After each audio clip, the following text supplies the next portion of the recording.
Hello everyone, this is Glitchie, and today I'm going to be bringing you the wonderful lore of Tamriel.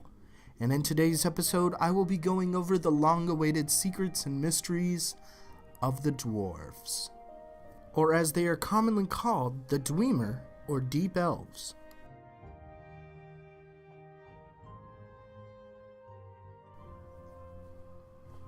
The Deep Elves were a race that didn't exactly care for the gods or superstitious religions. They spent their entire lives studying the world of Aetherius, building automatons, and practicing metallurgy. If you are curious as to what metallurgy is, it's basically the study and transformation of metals, and learning the science behind them. Because they studied the stones and metals of Tamriel so intensely, they were able to forge their own type of metal. This metal would later be known as Dwarven metal, and its famous ingots forged from such metal are known as Dwarven ingot.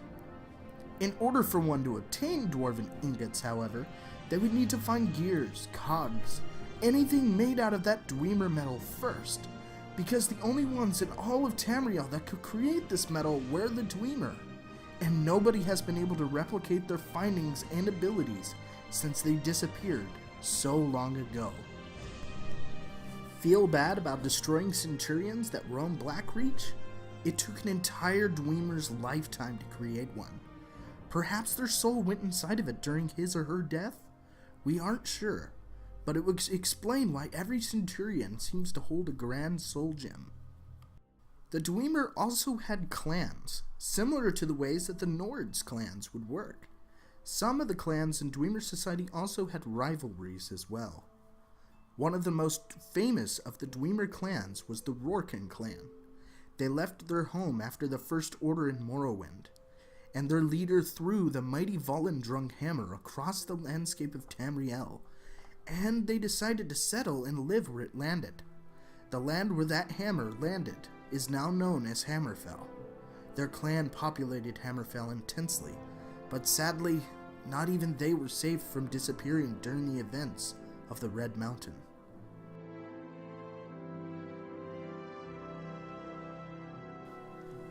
Sometime after the first era of 221, the Dwemer discovered a new raw mineral while mining in Falzardum Din, which we now know as Blackreach. They named this new mineral Aetherium. An alliance was formed between Blackreach, Arkenthams, Raubthar, Mzulft, and Bethar Zel, now known as Deep Folk Crossing. The responsibilities of this project were spread between the cities.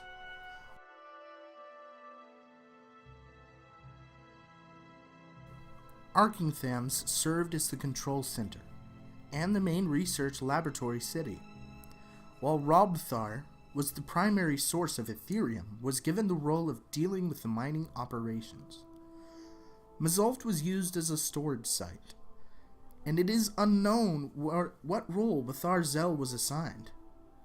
The Aetherium Forge was constructed deep beneath the city of Bethalft, where the ethereal artifacts would be constructed under precisely controlled conditions. In a short period of time, each of these 4 places that were a part of the project tried to take control of the forge. This would lead to a civil war erupting in the Dwemer Empire, known as the Aetherium Wars. Decades passed from the war, and over time it had begun to weaken the might of the Dwemer, leading to them becoming weak enough to be taken over by Skyrim's High King Gelier. He led his armies across Skyrim in a campaign of rapid dominance. They spread throughout Skyrim, taking everything over in only 3 short years.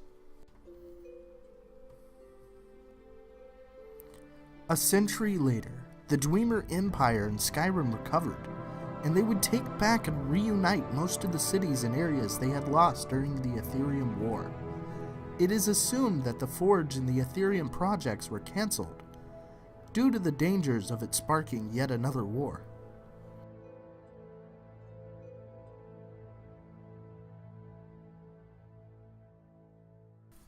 The snow elves during the First Era were being hunted down and pushed out of their homes shortly after the Nords had arrived in Skyrim. And they had no choice but to turn to their Dwemer neighbors. The Dwemer accepted to harbor them and hide them from the lands above, but for a price. They would be forced to eat a toxic fungus. This mushroom ended up making the snow elves blind, and over time they were being enslaved and mistreated. They began to fight back, ensuing the War of the Crag.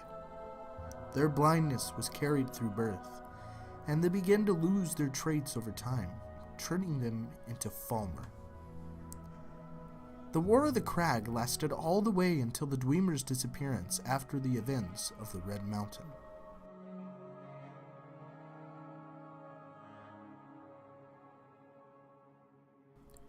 The Dark Elves and the Dwemer constantly fought and bickered amongst each other, mostly over issues of religion, magic, and practices of arts and culture. This continued until the creation of the First Council in the First Era 416.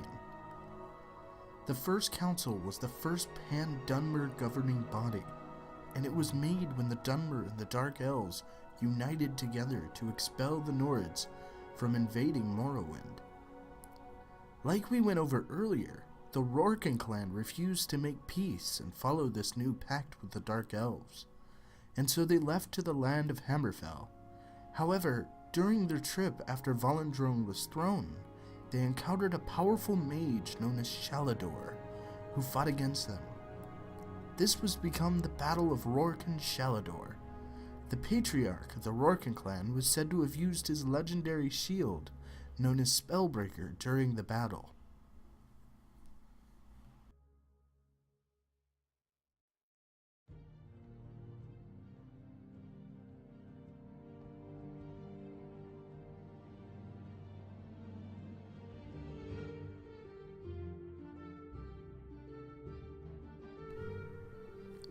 Afterwards, at a time lost to history, Dwemer miners discovered a powerful artifact deep beneath the Red Mountain. Kagernak, the High Chief Priest and Architect of the Deep Elves, identified this powerful item as the legendary Heart of Lorkhan. He then went to work forging 3 artifacts, Keening, Sunder, and Wraithguard, which would allow him and the other architects to tap into the Heart of Lorkhan and use it to power Numidium, a powerful makeshift and artificial god. News of the Dwemer's plan reached the great Chimer houses of Morrowind, and the leaders of these houses were astounded and confused, immediately calling for war against the Dwemer. Shortly, thanks to the efforts of the Dark Elf Nerevar, he rallied the great houses and prepared their armies for a great war. In 668 of the First Era, the War of the First Council began, and the alliance between the Dark Elves and Dwemer were lost forever. In the old legends, after Lorkhan tricked the Aedra to create the mortal realm, they ripped out his heart and threw it down to the mortal world of Nirn to be hidden forever.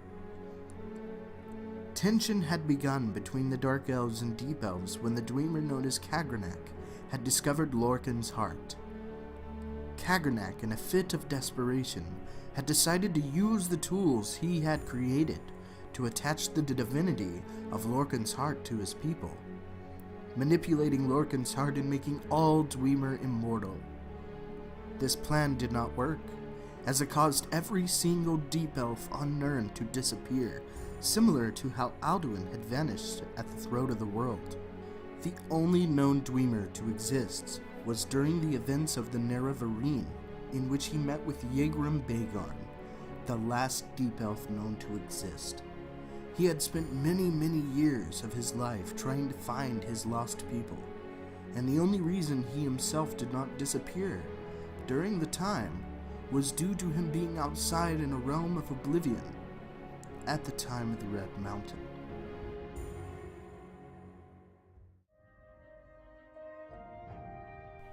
Well guys, that's it for today's episode. This is actually my first documentary, so leaving a like and commenting down below will be very helpful. It took a full day to make this, and I really enjoyed creating it. If you would, please subscribe and share this with your friends. We aren't sure what happened to the Dwemer, other than the fact they all disappeared at once. Anyways, this is Glitchie and I'm going to sign out. So as usual, peace out.